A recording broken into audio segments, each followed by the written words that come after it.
The docking bay of orbital station Velthar hummed with activity as ships from 100 different worlds came and went. Among the sleek vessels and elegant cruisers, one ship stood out for being absolutely ordinary.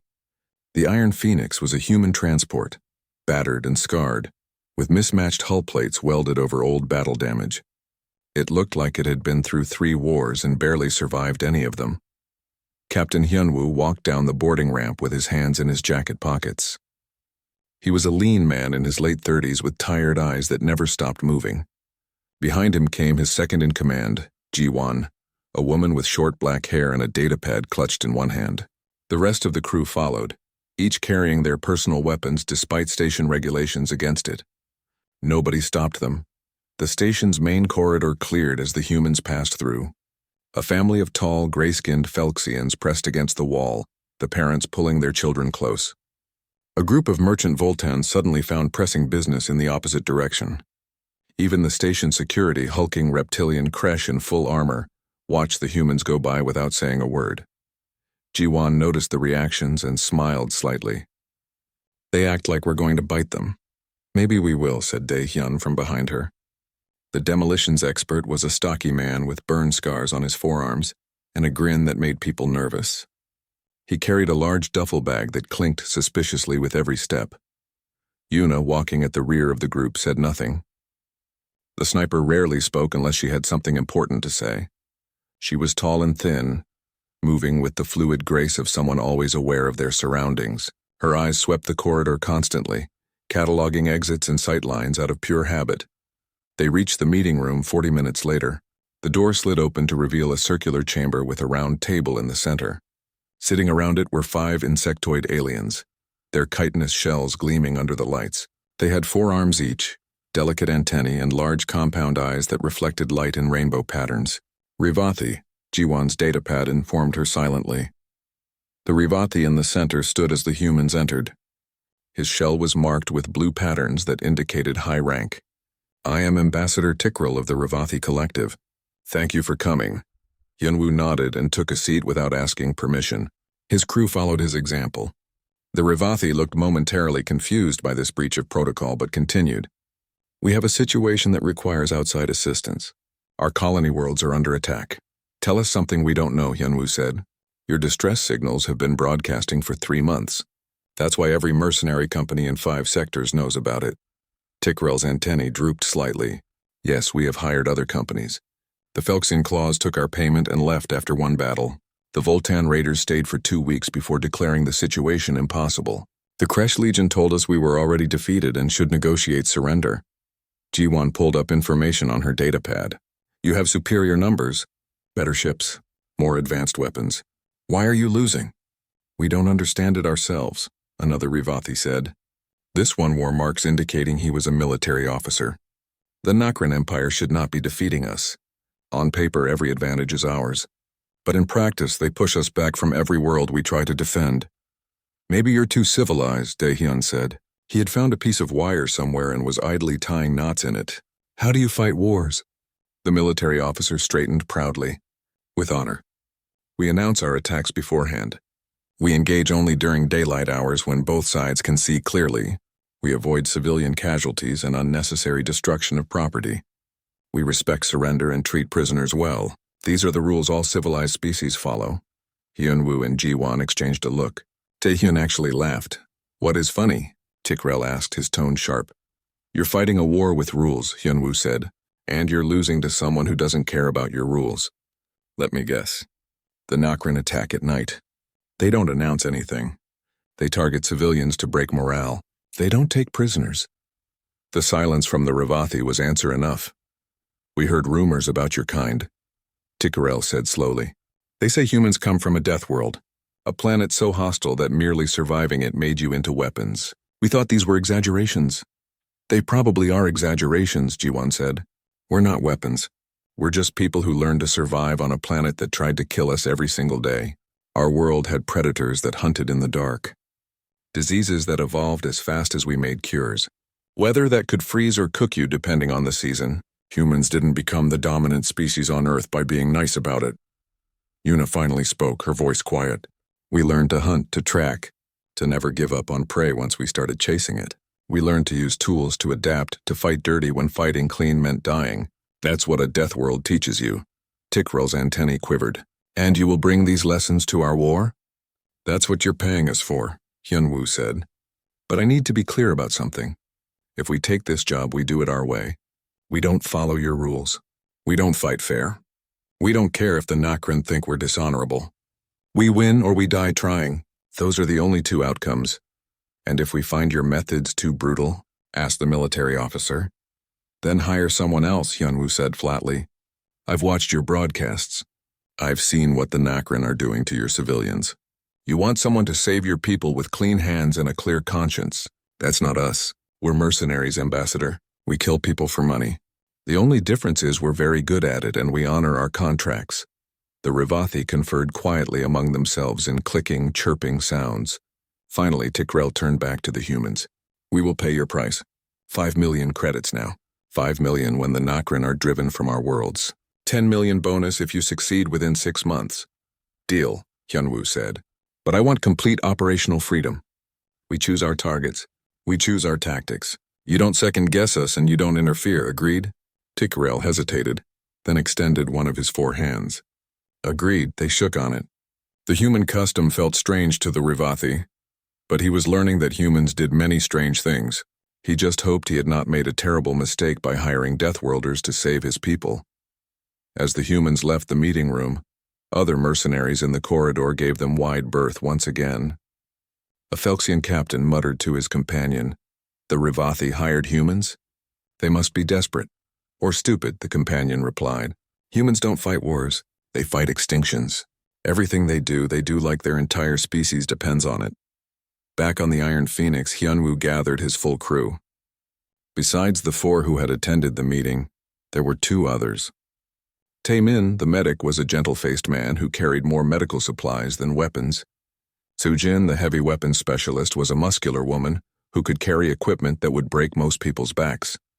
"We've got a contract," Hyunwoo announced. 3 colony worlds occupied by an enemy that fights dirty. Employers who don't understand war. Impossible odds. Standard mercenary work. "My favorite kind," Daehyun said, grinning. "When do we start?" Sujin asked. "As soon as we reach Rivath 4, Hyunwoo said. Ji-won will brief everyone on the tactical situation during transit. But here's what you need to know. The Rivathi hired us because everyone else failed. They think we're their last hope. They're probably right." "No pressure then," Taemin said dryly. Yuna checked her rifle, a habit she never broke. "They're paying 20 million credits total. For that price, we give them their worlds back. Or die trying," Ji-won added. Hyunwoo nodded. "Or die trying. That's what mercenaries do. We leave nothing behind. Not our wounded. Not our dead. Not a job half finished. The Nakran are about to learn what it means to fight humans. May whatever gods they believe in have mercy on them, because we won't." The Iron Phoenix undocked from Velthar Station 6 hours later, accelerating toward the war zone. Behind them, rumors already spread through the station. The humans had taken the Rivathi contract. Some species thought this was good news for the Rivathi. Others thought it was good news for the Nakran, who would finally face a worthy enemy before being destroyed. A few thought it was bad news for everyone, because once you unleashed Deathworlders, you couldn't predict what they would do. All of them were right. The colony world Rivath 4 hung in space like a green and blue jewel. From orbit, it looked peaceful. The scans told a different story. Nakran forces controlled the northern continent. Their ships in orbit, their troops dug into defensive positions. They had been here for 4 months, and they were confident. The Iron Phoenix slipped past their sensors using electronic countermeasures that Ji-won had spent years perfecting. They landed in a forest 50 kilometers from the nearest Nakran position. The Rivathi military liaison, Commander Ziltas, met them at the landing site with a small escort.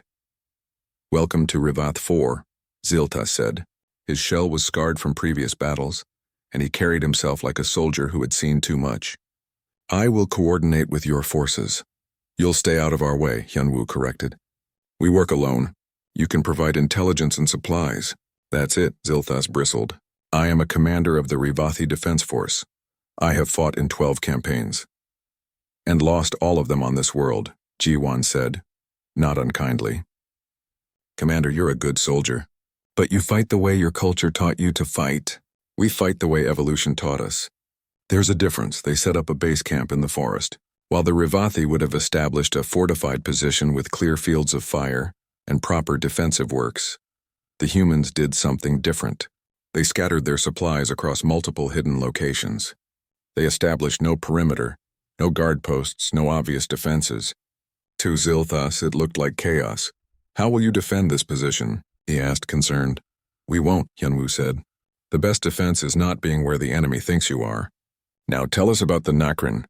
Zilthas pulled up a holographic display. The Nakran are a warrior culture, reptilian species, cold-blooded, excellent fighters in individual combat. They value honor and courage. Their commanders lead from the front. They despise cowardice. "Weaknesses?" Yuna asked. "They are cold-blooded," Zilthas repeated. "They perform poorly in cold temperatures. They also have excellent day vision but poor night vision.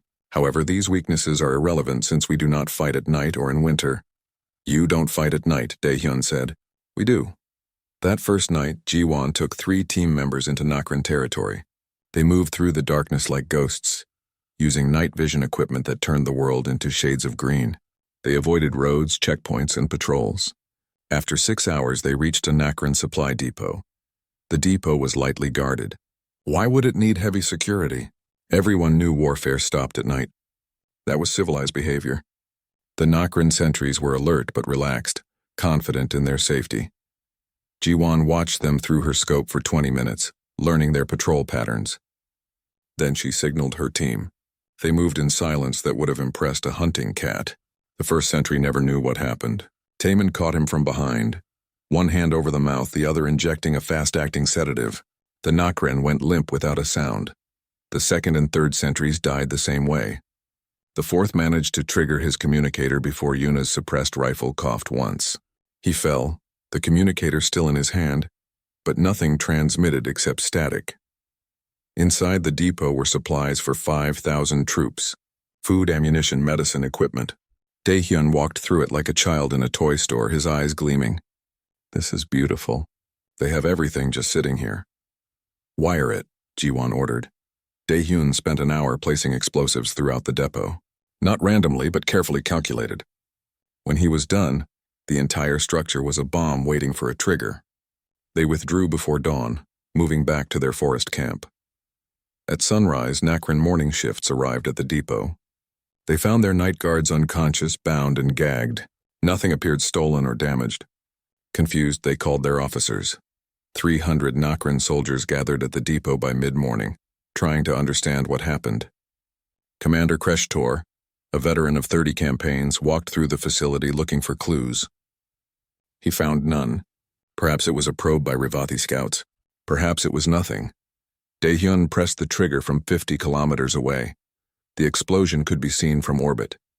The depot and everyone in it simply ceased to exist, replaced by a fireball that climbed into the sky. The shock wave shattered windows in the nearby town. The mushroom cloud lasted for 10 minutes. Ziltha stared at the distant explosion in shock. "You killed 300 soldiers. You destroyed supplies worth millions. You did this in one night?" "Yes," Hyunwoo said. "And tonight we'll do something else. And the night after that, something else again. The Nakran are going to learn to fear the dark. They're going to learn they're never safe. They're going to learn that humans don't stop." The Nakran commander, War Chief Rekthar, received the news in disbelief. "They attacked at night? That is dishonorable. That is against every rule of civilized warfare." "The humans do not care about civilized warfare," his intelligence officer said. "All information suggests they fight only to win regardless of method." "Then we will teach them honor," Rekthar declared. "We will crush them in open battle during proper daylight hours. We will show them how real warriors fight." But the humans did not offer open battle. The second night, they struck a communications relay. The third night, they destroyed a water purification plant. The fourth night, they killed a patrol and left the bodies arranged in patterns that terrified the Nakran who found them. Yuna established sniper positions in areas both sides considered neutral ground. From 1,000 meters away, she killed officers who thought they were safe behind their own lines. She killed technicians working on equipment. She killed pilots before they reached their ships. Each shot was perfect, and by the time Nakran forces reached her position, she was gone. Sujin held a mountain pass that the Nakran needed to move supplies. They sent 100 soldiers to dislodge her. She had 2 heavy machine guns, enough ammunition to fight a small war and absolutely no intention of retreating. For 72 hours, she held that pass alone. Nokran bodies piled up in front of her position. They tried flanking her, but she had prepared for that. They tried artillery, but she had dug in deep. Finally, they withdrew, and the pass became known as the Demon's Nest. Taman developed a reputation that was somehow more disturbing than the killers. He found wounded Nokran soldiers and treated them. He gave them medical care, food, water. He made sure they would survive. Then he sent them back to their own lines, where they told stories about the human doctor who saved them after his companions had destroyed entire companies. The psychological impact was devastating. Nokran soldiers began to dread nightfall.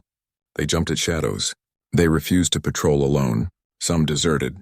Others requested transfer off-world. Zilthas watched this transformation with fascination and horror. You are breaking them without major battles. You are winning a war by making them afraid. Fear is a weapon like any other, Jiwan said. Humans learned that a long time ago. We're persistence hunters, Commander. On Earth, our ancestors would track prey for days, weeks if necessary. We didn't give up. We didn't stop. Eventually, the prey would collapse from exhaustion, and we would take it. We're doing the same thing here, just with different prey. But you are not animals, Zilthas protested. You are intelligent beings. Exactly, Hyunwoo said. We're intelligent persistence hunters. We plan, we adapt, we use tools, we coordinate, and we never ever stop coming. That's what makes us dangerous. On the 15th day, the Nokran tried a major offensive. They sent 2,000 soldiers in a dawn attack, following all the proper rules of warfare. They announced their attack. They moved in formation. They advanced with honor and courage. The humans ambushed them in a valley. Yuna and 3 other snipers took positions on the high ground. Daehyun had mined the valley floor during the night. Jiwon's team hit them from the flanks. Sujin's heavy weapons cut through their ranks from prepared positions. The battle lasted 40 minutes. 1,500 Nokran died. The humans suffered 2 injuries, neither serious.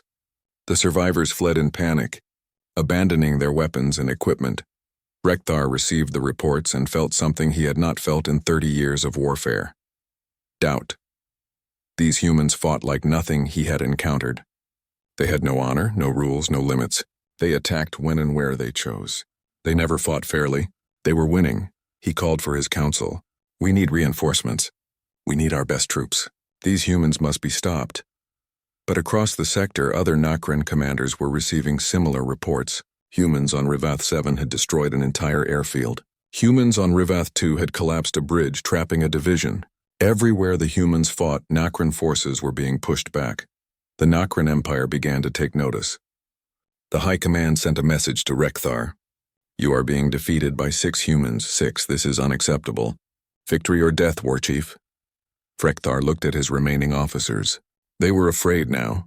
Not of death, which was honorable, but of the humans who were not. Prepare for total war, he ordered. No more restrictions. No more honor. We fight the way they fight. When Hyunwoo learned of this decision, he smiled grimly. They're adapting. Good.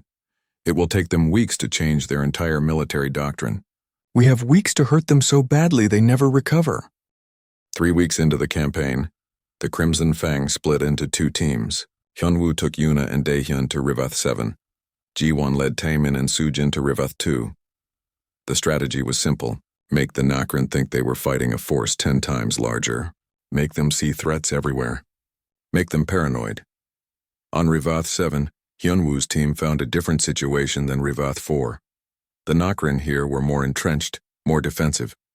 They had learned from reports about the humans and changed their tactics. They patrolled in large groups. They installed motion sensors and cameras. They cleared fields of fire around their positions.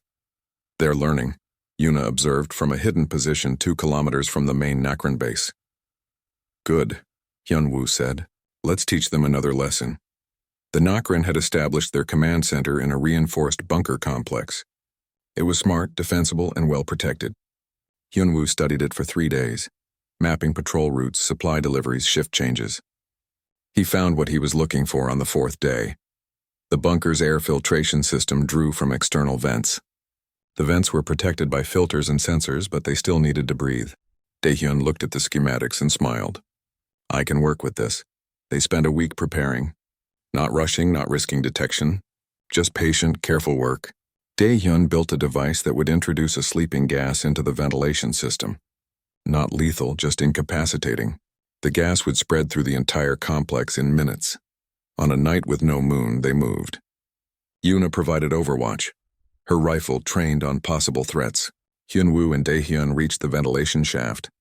It took Dae-hyun 12 minutes to bypass the security and install his device. Then they withdrew and waited. The gas released at 300 hours. Within 15 minutes, every Nokrin in the command center was unconscious. Hyunwoo's team entered through the main door, which they simply unlocked from the inside. They walked through rooms full of sleeping Nokrin soldiers.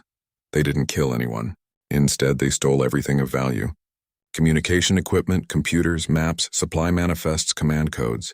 They even took personal items, weapons, and one commander's ceremonial armor. By dawn, the bunker was empty of everything except unconscious Nokrin and a note Hyunwoo left in the command room. The note said, "We could have killed all of you. Remember that." The Nokrin woke to find themselves robbed and humiliated. The psychological impact was worse than casualties. Officers lost the confidence of their troops. Soldiers began to believe the humans could do anything. On Rivath 2, Jiwon faced a different challenge. The Nokrin forces there were led by Commander Kreshtor, the same officer who had survived the depot explosion. He was smart, experienced, and angry. He had taken the lessons from Rivath 4 seriously. Kreshtor established a defensive perimeter with overlapping fields of fire. He banned all-night movement even for his own troops. He rotated his forces constantly to prevent pattern recognition. He was doing everything right. Jiwon studied his defenses and decided not to attack them at all. Instead, she targeted his supply lines. The Nokrin needed food, ammunition, water, fuel. All of it came from off-world through a spaceport 20 kilometers from the main base. Jiwon focused on that spaceport. Sujin set up her heavy weapons in the hills overlooking the spaceport's main approach road. Every supply convoy that tried to pass faced withering fire from positions they couldn't reach. The Nokrin sent escorts, then larger escorts, then full military patrols. Sujin adapted to each change, attacking from new angles, withdrawing before they could respond. Tae-min played a different role. He intercepted a Nokrin supply convoy using a medical emergency beacon. When they stopped to investigate, thinking they'd found wounded civilians, they instead found a human doctor who treated their minor injuries and offered them food and water. While they ate, he talked to them about the war, about home, about their families. The soldiers left alive and unharmed but deeply unsettled. How could they fight an enemy who showed them kindness? The story spread among Nokrin troops, causing confusion and weakening morale. Jiwon struck at the spaceport itself during a thunderstorm. Lightning and rain covered her approach. She infiltrated the control tower and accessed their computer systems. She didn't sabotage them. Instead, she changed schedules, redirected shipments, and created bureaucratic chaos. Supply ships arrived with the wrong cargo. Fuel shipments went to bases that needed ammunition. Food meant for one unit ended up at another. By the time the Nokrin discovered the changes, their logistics were a disaster. Kreshtor found himself commanding troops who were hungry, low on ammunition, and increasingly frustrated. Back on Rivath 4, Brekthar faced his own crisis. The Nokrin High Command sent their elite unit to deal with the human problem. The Crimson Scales were special forces, trained for unconventional warfare. Their commander, strike leader Sorakath, was famous throughout the Empire. Sorakath studied the reports on the humans with professional interest. "They are good," he admitted to his troops, "but they are only 6 individuals. We are 50 of the Empire's finest warriors. We will hunt them as they have hunted us." The Crimson Scales began their operation by tracking the humans' movements. They found evidence of camps, supply caches, and patrol routes. They set ambushes. They laid traps. They did everything the humans had been doing, but with more soldiers and better equipment. Yuna spotted them on the 3rd day of their operation. She watched through her scope as they moved through the forest with impressive skill. She took notes on their tactics, their spacing, their communication methods. Then she radioed Hyunwoo. "We have company. Elite troops. Maybe 50 of them." Finally, Hyunwoo said, "A real challenge. What's your position?" Yuna gave him the coordinates. "They're hunting us. Should I take the shot?" "Not yet. Let them think they're winning." For 5 days, the humans let the Crimson Scales track them. They left obvious trails. They made deliberate mistakes. They acted like prey running from superior hunters. Sorakath grew confident. These humans were skilled, yes, but they were not invincible. On the 6th day, Sorakath found what he thought was the humans' main camp. He positioned his troops for a dawn assault. They would strike hard and fast, overwhelming the humans with superior numbers. The camp was empty. It had been empty for 2 days. But it was full of surprises Daehyun had left behind. When Sorakath realized the trap, he ordered immediate withdrawal. The explosions began before his troops could retreat. Yuna's rifle spoke from 2 kilometers away. The suppressed shot traveled across the distance and took Sorakath in the chest. He fell, surprise on his face, dead before he hit the ground. His second-in-command tried to organize a response, but the humans were everywhere and nowhere. The Crimson Scales broke and ran. They were elite troops, but they had never faced anything like this. Of the 50 who entered the forest, 18 made it out. They told stories of humans who could see in the dark, who could kill from impossible distances, who seemed to know what you would do before you did it. The Nokran High Command received the report in stunned silence. Their elite unit destroyed by 6 humans. It seemed impossible, but the evidence was clear. Meanwhile, Hyunwoo received a priority message from Jiwon. Kreshtor is planning something. He's pulled all his forces back to a single fortified position. He's not sending out patrols anymore. He's not responding to our attacks. He's just sitting there. He's waiting for something, Hyunwoo said. What? The answer came 2 days later. A Nokran fleet entered the system, carrying 20,000 fresh troops. The Empire was committing serious resources now. They were going to crush the human mercenaries and retake the Revathi colonies by overwhelming force. Zilthus contacted Hyunwoo in a panic. 20,000 troops are landing on Revath 2. You must withdraw. This fight is lost. No, Hyunwoo said simply. You cannot fight 20,000 soldiers with 6 people. We're not going to fight them, Hyunwoo said. We're going to beat them. There's a difference. Commander, how many Revathi troops can you gather? Perhaps 5,000 across all 3 worlds. But they are demoralized, poorly equipped. Bring them anyway. Tell them the humans need their help. Tell them we're going to win this war and they need to be part of it. How can you be so confident? Hyunwoo smiled, though Zilthus couldn't see it. Because we're humans, Commander. We evolved on a world where everything was trying to kill us.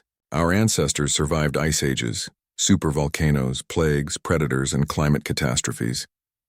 They survived because they were too stubborn to die. That's in our DNA. The Nokran think numbers matter. They think superior force matters. They're about to learn that determination matters more. He switched to a channel that connected all his team members across the 3 worlds. Listen up. The Nokran just raised the stakes. They've committed major forces. They think they can crush us with numbers. They're wrong. We're going to do what humans do best. We're going to make them regret ever coming here. We're going to make them afraid of the dark, afraid of the light, afraid of every shadow and every sound. We're going to be relentless. What's the plan? Jiwon asked. We teach them what total war means. No more raids. No more small attacks. We go after everything they have. Supply lines, communications, morale, leadership, logistics. We make them spend every resource defending themselves. The Nokran fortress on Revath 2 was a statement of power. Built into the capital city of the colony, it covered 6 square kilometers. Shield generators protected it from orbital bombardment. Automated defenses ringed the walls. Inside were 50,000 troops, the largest concentration of Nokran military force outside their home worlds. High Commander Vexthor stood atop the central tower, looking across his domain with satisfaction. He had arrived with clear orders from the Empire. End the human threat. Retake the colonies. Restore honor to the Nokran military. With 50,000 elite soldiers at his command, he considered the task already accomplished. The humans are only 6, he told his officers. 6 individuals, no matter how skilled, cannot stand against an army. We will sweep across these worlds and erase them. The Revathi will surrender. This rebellion will end. His intelligence officer, a scarred veteran named Kreshlar, was less certain. High Commander, I have reviewed all reports on these humans. They are unconventional. They do not fight as we expect. Perhaps we should be cautious. Caution is for the weak, Vexthor said. We are Nokran. We are warriors. We will crush them. 50 kilometers away, Hidden in the ruins of an abandoned factory, the 6 humans gathered for the first time in weeks. They looked tired. All of them carried new scars, new injuries. But their eyes were sharp and their spirits were unbroken. 50,000, Daehyun said, studying the holographic map. That's a lot. It's perfect, Hyunwoo said. They're all in one place. One target, one focus. You want to attack a fortress with 50,000 troops inside? Taemin asked. That's not courage. That's suicide.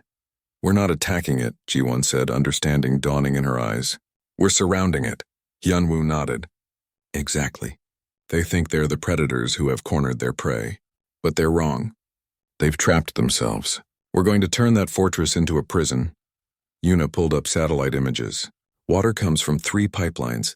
Power from 2 generation stations. Food arrives by convoy daily. They have supplies for maybe 3 months if rationed. They won't have 3 months, Hyunwoo said. We cut everything. Water, power, food, communications. We make that fortress an island. Then we wait. They'll send forces out to break the siege, Sujin observed. Yes, Ji-won said. And we'll be waiting. Every time they send troops out, we hurt them. We make them afraid to leave. We make them choose between starving inside or dying outside. It took 3 days to set up. The humans worked with Revathi engineers to access the water system. Daehyun placed charges at critical points in all 3 pipelines. Not enough to destroy them, just enough to shut them down. They could be repaired, but it would take time. The power stations were harder. They were defended, expecting attacks. Yuna solved this problem from 2.3 kilometers away. She waited for the shift change, when the maximum number of personnel would be present but security would be momentarily relaxed. Her first shot took the chief engineer. Her second hit the backup generator's control panel. Her third shattered a critical power coupling. The station went dark. Automatic fail-safes kicked in, but Daehyun had already corrupted them with a computer virus Ji-won had planted days earlier. By the time Nakren technicians understood what happened, the station was a smoking ruin. The second power station surrendered without firing a shot when they saw what happened to the first. Inside the fortress, lights flickered and died. Emergency power kicked in, but it was limited. Vexthor roared orders, demanding reports, demanding solutions. He got neither. The water stopped flowing 6 hours after the power died. The pumps needed electricity. Without it, the fortress had only what was in storage tanks, enough for maybe 2 weeks if they were careful. Food convoys tried to reach the fortress the next day. Sujin met the first convoy with heavy machine gun fire from a fortified position. The trucks were armored, but she aimed for wheels and engines. The convoy stopped, troops deployed, and found themselves in a killing ground. The survivors retreated, leaving burning vehicles behind. The second convoy tried a different route. Daehyun had mined it during the night. The explosions could be heard inside the fortress, a reminder that the humans were still out there. Vexthor called a war council. His officers looked nervous now. They were trapped and everyone knew it. We will send a full battle group to secure the supply lines, Vexthor ordered. 5,000 troops. Enough to overwhelm any resistance. Ji-won watched through binoculars as the fortress gates opened and 5,000 Nakren soldiers marched out in formation. They're sending an army, she reported to Hyunwoo. Good. Let them come. The Nakren force moved with caution, expecting ambushes. They were right to be worried. The humans didn't mass to meet them. Instead, they were everywhere and nowhere. A sniper shot from one direction, an explosion from another, fire from a third position, then silence. The Nakren tried to respond, but there was nothing to respond to. They would charge a position only to find it empty. They would secure an area only to be hit from behind. It was death by 1,000 cuts, and it was working. By nightfall, the Nakren force had lost 800 troops and gained nothing. They retreated to the fortress, demoralized and afraid. Vexthor raged, but rage solved nothing. Over the next 2 weeks, the situation inside the fortress deteriorated. Water was rationed strictly. Food supplies dwindled. The soldiers grew hungry, thirsty, and afraid. Attempts to break out met the same fate as the first. The humans were always there, always watching, always attacking. Taemin played his role by treating Nakren wounded and sending them back to the fortress. Each returnee brought stories of the human doctor who showed mercy. It created confusion among the Nakren troops. Were the humans monsters or saviors? The uncertainty was as damaging as the hunger. On day 20, during a violent storm, the Nakren High Command held a meeting in the fortress's main chamber. Vexthor demanded solutions. His officers had none. They were trapped, starving, and being slowly destroyed by an enemy they couldn't even find. Outside the fortress, 2 kilometers away through driving rain, Yuna set up her rifle. The shot she was about to take would become legendary. The fortress had thermal shields to prevent exactly this kind of attack, but the shields required power they no longer had. She could see heat signatures through her scope. The high command meeting included 3 generals, 5 colonels, and Vexthor himself. They stood around a holographic table, visible through a single window. One window, one shot. Yuna accounted for wind, rain, distance, and gravity. She accounted for the angle and the glass. She adjusted her aim by millimeters. Then she fired. The bullet traveled 2.3 kilometers through a thunderstorm and entered the window at exactly the right angle. It hit the first general in the head, continued through him, struck the second general in the chest, ricocheted off the holographic table, and killed the third general. 3 deaths in one shot. Chaos erupted in the fortress. The remaining officers threw themselves to the floor. Guards rushed in, but there was nothing to see, nothing to shoot at. Just 3 dead generals and a hole in the window. Kreshlar, who had survived by being shorter than his superiors, looked at the angle of the shot and felt fear grip his heart. Over 2 kilometers. Through a storm. Through one window. 3 kills. What kind of creature could make such a shot? Deathworlders, he whispered. Vexthor survived because he had been standing to the side, but his confidence was shattered. His generals were dead. His troops were starving. His fortress was a tomb. He finally understood what the humans had done. They hadn't attacked his strength. They had turned his strength into weakness. On day 28, the fortress's stores ran completely dry. Soldiers were drinking water recycled from the air systems. They were eating rations meant to last 6 months, but they had been rationed too late. Sickness spread. Morale collapsed. Vexthor made the decision he never thought he would make. He opened a communication channel to the Revathi. "We surrender, unconditionally. Please just make it stop." Zilthus received the message in disbelief. The Nakrin, who had conquered 3 worlds, were surrendering to 6 humans and a handful of Revathi troops. It seemed impossible, but the evidence was in front of him. He forwarded the message to Hyunwoo. "They are surrendering. What do we do?" "Accept it," Hyunwoo said, "but on our terms. They leave behind all weapons and equipment. They leave behind all stolen Revathi resources. They leave behind all prisoners. They leave with their lives and nothing else. And they have 24 hours to decide." Vexthor accepted immediately. He had no leverage, no options, no hope. The fortress gates opened, and 50,000 Nakrin soldiers walked out, leaving their weapons in piles behind them. They looked broken, defeated, hollow. Taman set up medical stations to treat the worst cases. The Nakrin soldiers couldn't understand it. The humans had destroyed them, and now they were saving them. It made no sense. Why help us? One Nakrin soldier asked Taman as he treated a severe case of dehydration. "Because the war is over," Taman said. "You're not my enemy anymore. You're just someone who needs help." The Nakrin soldier began to cry. News of the surrender spread across the Nakrin Empire within hours. 50,000 troops defeated by 6 humans. The High Command called for immediate investigation. How was this possible? What had gone wrong? The Iron Phoenix sat in the same docking bay of Orbital Station Velthar, where the contract had begun 2 months earlier. The ship looked even more battered now, with fresh carbon scoring along the hull and a new patch welded over the port side. Inside, the crew packed their equipment and prepared for departure. The payment had cleared 3 days ago. 20 million credits split 6 ways. It was enough money to retire on, enough to never work again. None of them would retire. They were mercenaries. This was what they did. Hyunwoo stood in the cargo bay watching Daehyun carefully pack his remaining explosives. The demolitions expert had used almost everything during the campaign, but he always kept a reserve. "Old habits. Where are you going?" Hyunwoo asked. "Rivath 4, Daehyun said. "Zilthus asked me to help train their defense forces, show them how to fortify properly. I figured, why not? The Revathi are good people. They deserve to be able to protect themselves." "You're going soft," Hyunwoo said, but he was smiling. "Maybe," Daehyun admitted. "Or maybe I'm tired of only knowing how to destroy things. Time to learn how to build something instead." Yuna had already left. disappearing 3 days after the Nokran surrender. She always did this, vanishing to some remote location to train and prepare for the next job. Hyunwoo had received one message from her. "See you next time." That was typical. Yuna spoke through actions more than words. Sujin was in the common area, reviewing job offers on her datapad. There were hundreds. Word of what 6 humans had done spread fast. Every mercenary company in the sector wanted to hire her. Several governments had made offers. A private military corporation had offered her a command position with an obscene salary.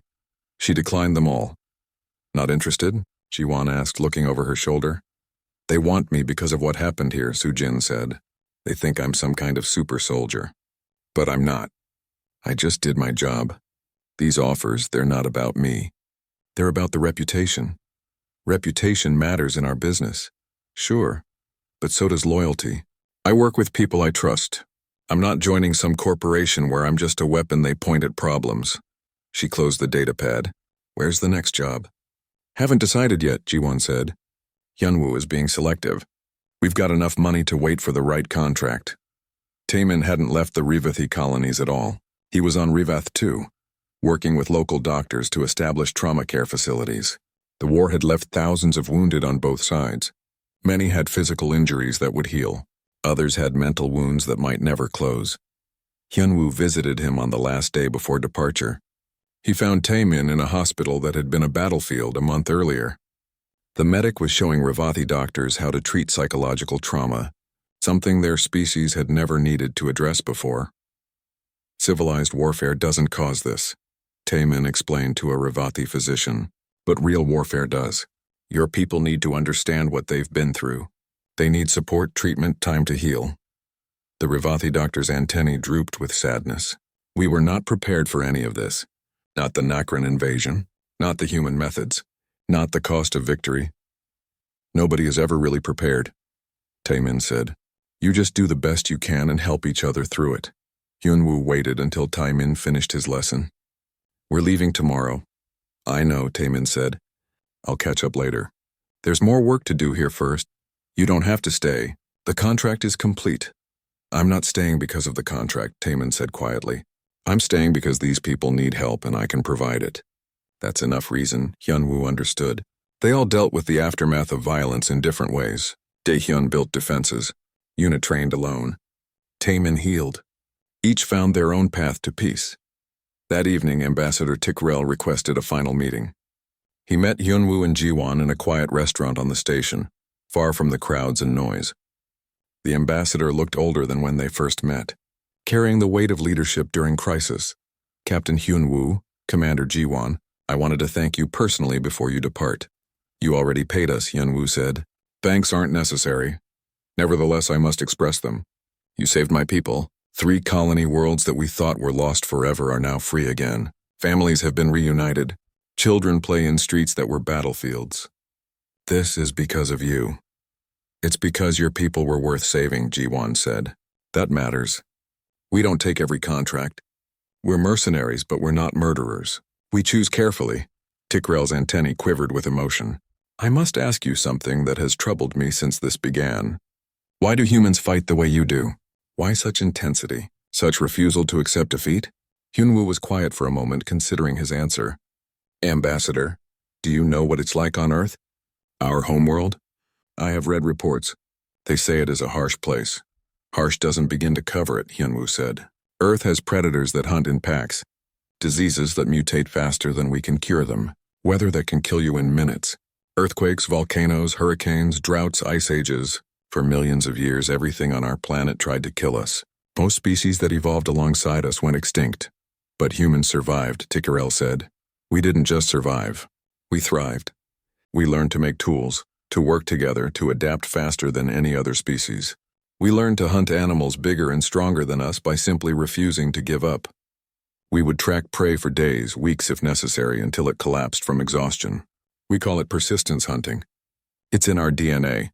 Jiwon continued the explanation. "Every human carries that history in their genes. We're descended from survivors, people who looked at impossible odds and found a way. That's what you hired when you hired us. Not superior warriors, just people who don't know how to quit." "That is both inspiring and terrifying," Tikrel admitted. Yes, Hyun-woo agreed. It is. We're aware of what we're capable of. That's why we're careful about who we work for. Power like that needs to be controlled. Will you work for us again? We would like to hire you for permanent defense contracts. Name your price, Hyun-woo shook his head. We're mercenaries, not protectors. We move from job to job. We don't settle down. It's not who we are. Then I wish you well in your future endeavors. Tikrel extended his hand in the human custom he had learned, and I hope your enemies are prepared for what they face. They shook hands and the ambassador departed. Ji-won watched him go. He's right to be scared of us. Everyone should be a little scared of humans, Hyun-woo said. It keeps them honest. The next morning, the Iron Phoenix prepared for departure. The crew gathered on the bridge for the first time in weeks. Dae-hyun was staying behind for another month, but he was present via video link. Taemin planned to follow in a few weeks. Yuna was already gone. So, Soo-jin said, "What's next?" Hyun-woo pulled up his datapad. We have offers from 17 different clients. Most of them want us because of our reputation now. They want Deathworlders to solve their problems. Which ones are legitimate? Ji-won asked. About half. The others are either suicide missions or morally questionable. The suicide missions pay better, I assume, Dae-hyun said over the video link. Always do, Hyun-woo confirmed. But we don't need the money anymore. We can be selective. He scrolled through the offers, dismissing most of them quickly. Then one caught his attention. He read it carefully, then read it again. This is interesting. What? Ji-won asked. A mining colony in the Outer Rim. They're being raided by pirates. Nothing special except the pirates are using human tactics. Someone taught them how we fight. The crew exchanged glances. That was concerning. If other species were learning Deathworlder methods, the galaxy was about to become much more dangerous. We should look into that, Soo-jin said. Agreed, Hyun-woo said. But first everyone gets 2 weeks leave. We've earned it. Rest, recover, do whatever you need to do. We'll meet back here and decide then. The crew dispersed. Ji-won stayed behind, watching the stars through the viewport. Hyun-woo joined her, standing in comfortable silence. Do you ever wonder if we're making things worse? Ji-won asked. We show the galaxy what humans can do. Now they'll either fear us or try to copy us. Either way, warfare just escalated. Maybe, Hyun-woo said. Or maybe we're teaching them that starting wars has real consequences. The Nakran Empire is signing peace treaties across the sector. Their expansion is done. That has to count for something. Does it balance out what we did to achieve it? Hyun-woo didn't answer immediately. It was the question that haunted every mercenary. They did terrible things for money, even when the cause was just. Where was the line between necessary violence and becoming the monsters people feared? I don't know, he finally admitted. I just know that if we don't do this work, someone else will. And they might not care about picking the right side. At least we try to use our skills for something worthwhile. That's a thin justification. It's the only one we have. News reports across the sector were already discussing the Rivathi campaign. Military analysts studied what 6 humans had accomplished. Some called it genius. Others called it barbaric. Everyone agreed it was effective. The Nakran Empire issued an official statement declaring the Rivathi colonies to be independent and signing a non-aggression pact. They blamed the invasion on rogue commanders who had been dealt with.